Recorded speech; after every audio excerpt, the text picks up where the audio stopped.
आवश्यकता नहीं होती है।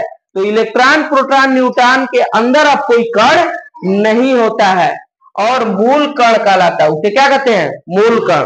अब बताओ मूल कण किसे कहते हैं?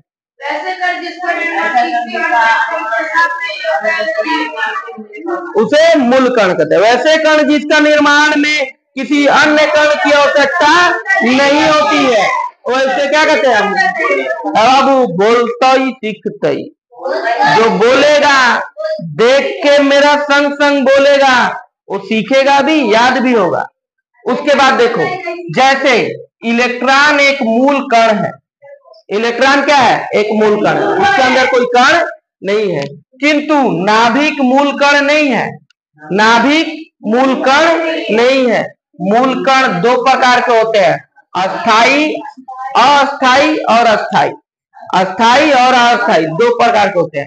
अस्थाई मूल कण यह परमाणु के अनिवार्य रूप से उपस्थित रहते, माने देखो इलेक्ट्रॉन प्रोटॉन न्यूट्रॉन जो है ना पूरा उपस्थित रहता है, वो रहेगा ही रहेगा।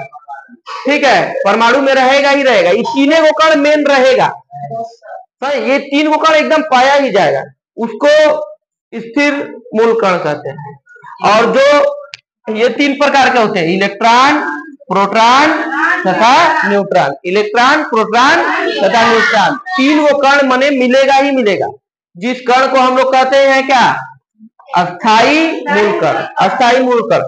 अस्थाई मूल कण देखो, यह अनिवार्य रूप से परमाणु में उपस्थित नहीं रहते, माने रहेगा भी नहीं भी रहेगा। इसका कोई उसका उसमें कौन आएगा? पॉजिट्रॉन, न्यूट्रोनो, मेसन, पाई मेसन, ये सब जो है वो क्या करता है कि रह भी सकता है, नहीं भी रहता।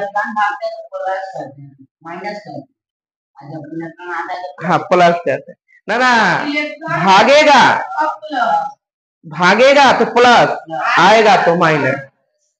देखो प्रतिकण दो स्वभाव में बिल्कुल विपरीत कणों को प्रतिकण कहा जाता है। माने विपरीत कण रहेगा, किसमें रहेगा?